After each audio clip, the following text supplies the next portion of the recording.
Well, hello, and thanks for watching another episode of ARFCOM News, your twice-weekly dose of the finest 2A propaganda.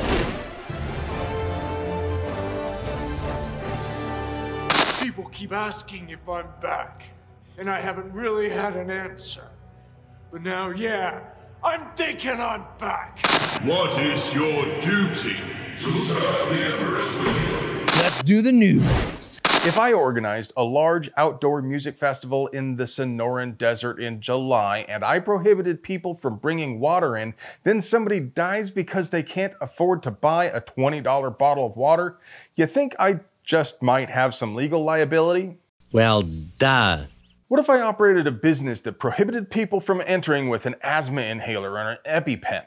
If something happened to them, that would be my fault, right? Well, if some control freak doesn't want you to bring a gun onto their property and they fail to keep bad guys from bringing their guns, I think they should be held liable for any injuries resulting from their choices. A new bill in Georgia would explicitly state that property owners assume liability for patron safety if they prohibit weapons, and I think that's just peachy. House Bill 1364 is in the House Judiciary Committee right now, so whether or not you live in Georgia, I want you each to call the committee chair, Stan Gunter, at 404-656-5125 and tell him to push this through. I mean, honestly, it shouldn't require an explicit statute. I'm no lawyer because there really are some things I wouldn't do for a Klondike bar, but it sure seems to me that if you post a no gun sign, you are not just prohibiting guns, but aren't you promising to prevent bad actors from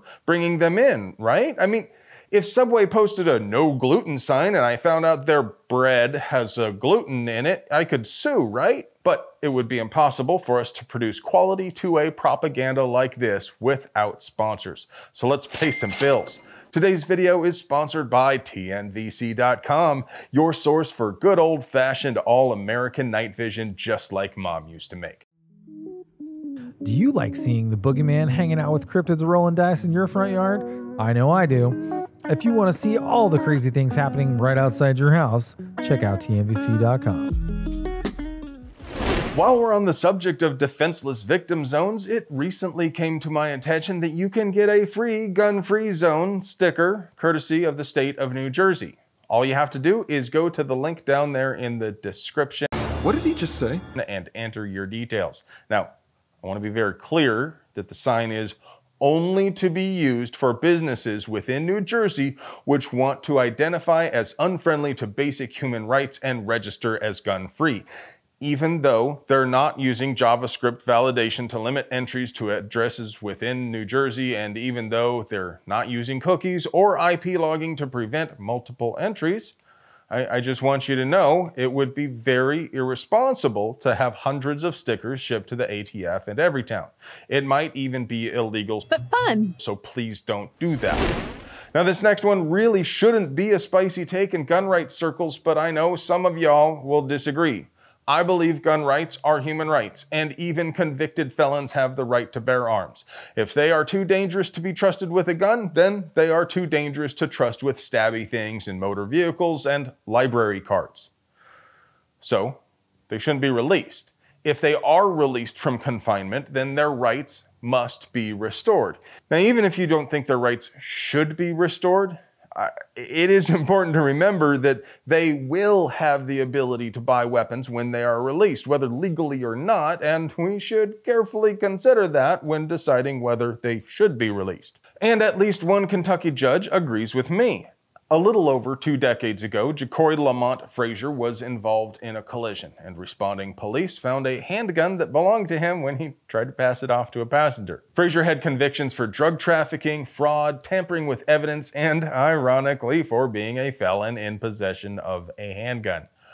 Nobody's saying this guy is a saint or that he should have a gun, but like I said, if he can't be trusted with a gun, then he shouldn't have been released. Judge Melissa Bellows ruled it is unconstitutional to deny felons the right to bear arms, and she dismissed the indictment against him. Well, Kentucky, your jelly tastes just awful, but I do like your judges. If you thought that last take was spicy, you're gonna love this one. I believe gun rights are human rights, as I mentioned, and even illegal aliens have the right to bear arms.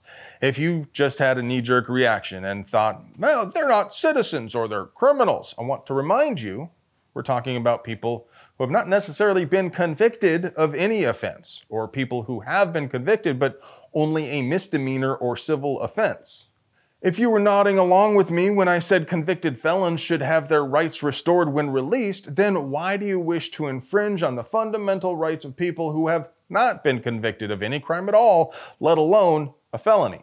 Do you really believe gun rights are natural rights, or do you believe they were granted by the government? And if you're saying the Constitution doesn't apply to non-citizens, I'd ask you if you think the US government has the authority to compel illegal aliens to worship Baal. Can they disregard the 4th, 5th, 6th Amendments just to search an illegal's belongings and then interrogate him without a lawyer?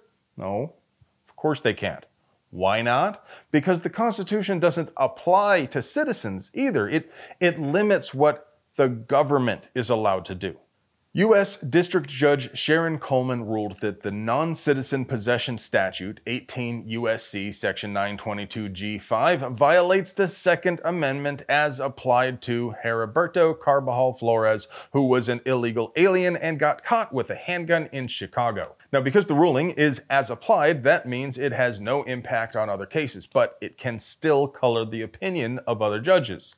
If this becomes a precedent, then it also weakens the government's case for background checks in general, waiting periods, and all other flavors of control freak infringements. But if you're still unconvinced by what I've told you, understand this. The only reason this case is getting so much attention right now is to help push universal background checks. They thought you guys were so racist they could scare you with pictures of minorities holding guns, and that didn't work because you guys are not a bunch of cousin-diddling hillbillies. Now, they think they can manipulate you into calling for universal background checks. Will you let them do that, or do you believe, like I do, gun rights are human rights?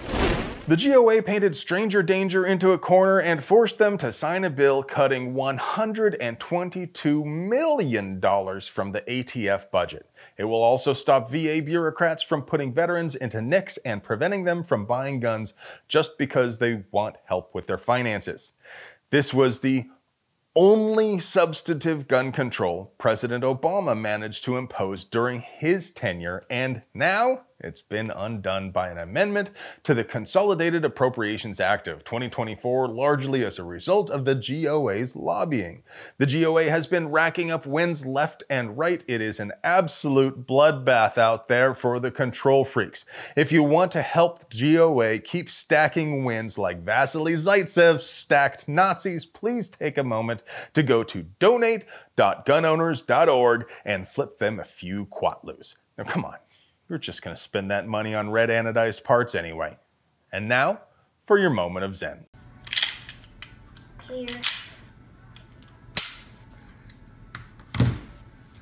3, 2, 1, go.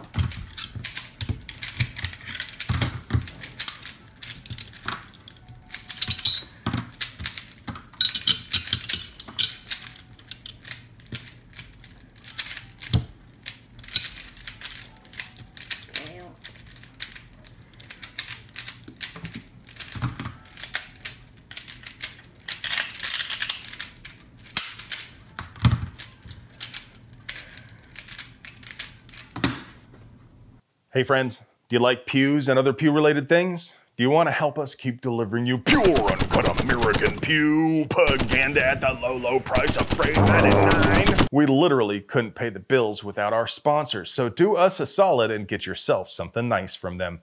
You deserve it. I love you. Gonna move into the country, gonna eat a lot of peaches. Millions of peaches, peaches for me. Millions of peaches, peaches for free.